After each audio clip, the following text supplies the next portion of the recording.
নমস্কার বন্ধুরা, আজকে আমি মটর পনির বানাবো। তার আগে সবাইকে জানাইতে চাই অনেক অনেক ধন্যবাদ। যারা যারা আমার ভিডিও দেখছেন, আপনারা যার যার কাজ শেষ করে আমার ভিডিও দেখছেন, অনেক ধন্যবাদ জানাতে চাই। তাহলে আজকে আমি মটর পনির বানাচ্ছি ছোট আলু দিয়ে। প্রথমে আলু সিদ্ধ করে নিব। আমি আগেই দিয়ে দিয়েছি, একটু লবণ দিয়ে দিব।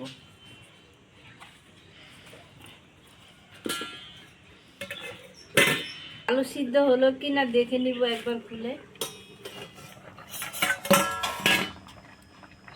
হ্যাঁ, হয়ে গেছে। পুরো সিদ্ধ করব না, একটু কম সিদ্ধ করব।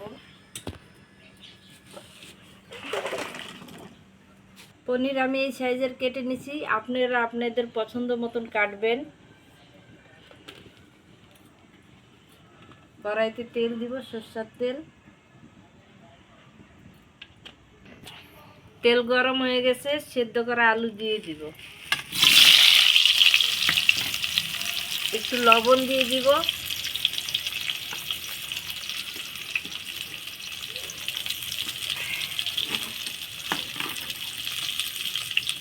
হলুদ গুঁড়ো দিয়ে দিব একটু।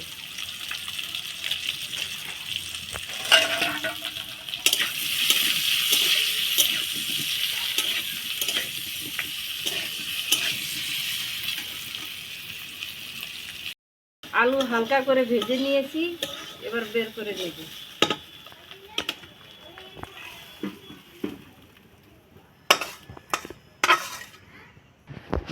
এই কড়াইতেই তেল দিয়ে দিব, পনির ভেজে নিব।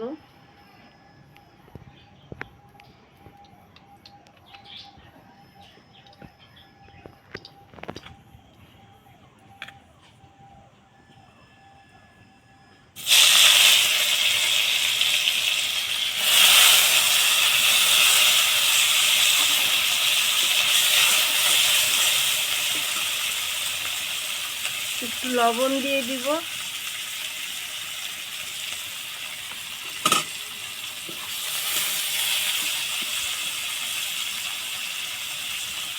হলুদ গুঁড়ো দিয়ে দিব একটু।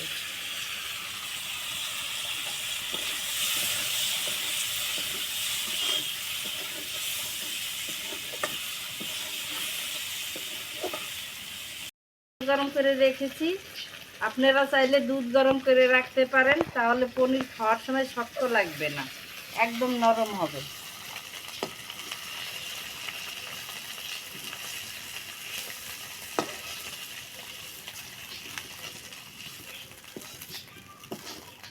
আপনারা যখনই পনির ভাজবেন, গরম দুধ কিংবা গরম জলে ছাড়বেন। পনিরে যত তেল টানে সব ছেড়ে দিবে, তেলও ছেড়ে দিবে, আর পনির খেতেও নরম হবে।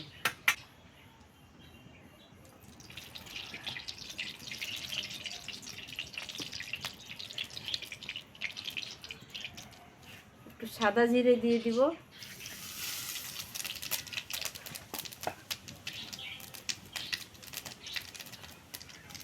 একটু হলুদ গুঁড়ো দিয়ে দিব তেলে।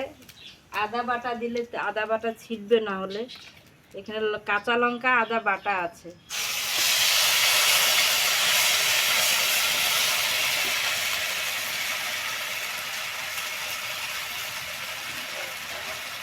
বাসন দিয়ে একটু জল দিয়ে দিব, নাহলে পুড়ে যাবে।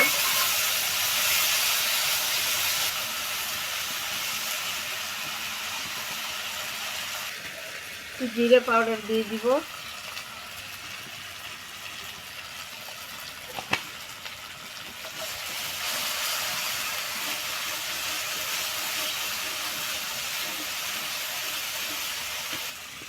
হলুদ গুঁড়ো দিয়ে দিব।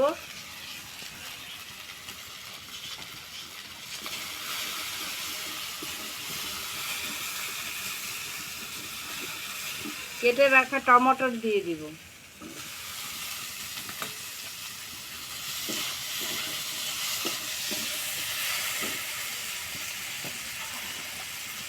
টমেটোর গলার জন্য একটু জল দিব।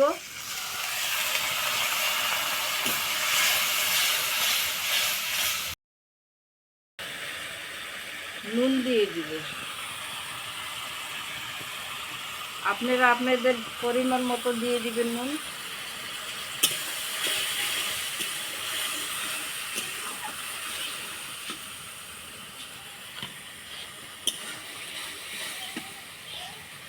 ছুলে রাখা মটর দিয়ে দিব এখন।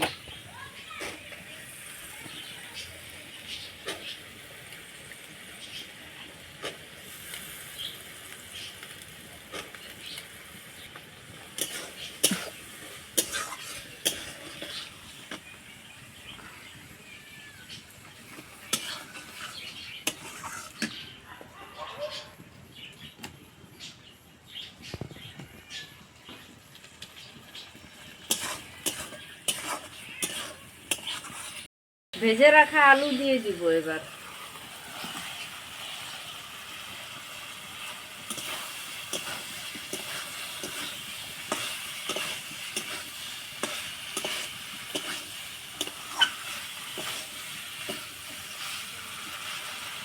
বেটে রাখা একটু চাল মগজ দিয়ে দিব গ্রেভি মোটা হওয়ার জন্যে।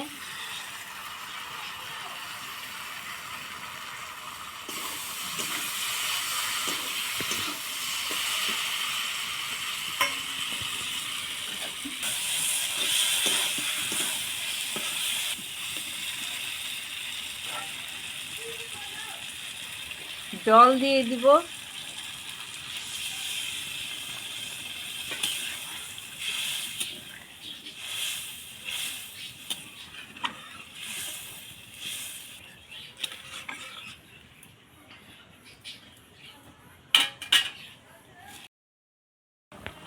ঝোল ভালো মতো ফুটে গেছে, এখন পনির জল সমেত দিয়ে দিব।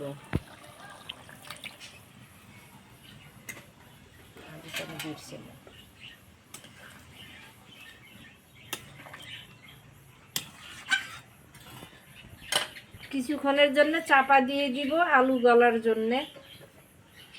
চাপা খুলে দেখে নিব সবজি কতদূর কি হলো। বেশ কিছুক্ষণ হয়েছে।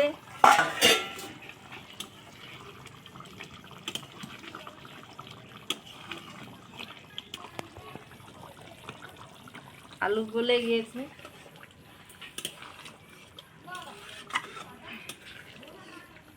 আমি একটু ঝোল ঝোল রাখলাম, আপনারা আপনাদের খুশি মতো রাখবেন, একটু মোটাও করতে পারেন।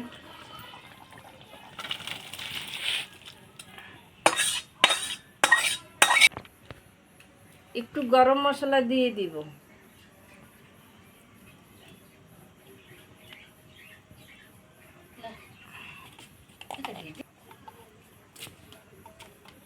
নিরামিষ সবজিতে একটু ঘি দিয়ে দিব, খেতে ভালো লাগবে।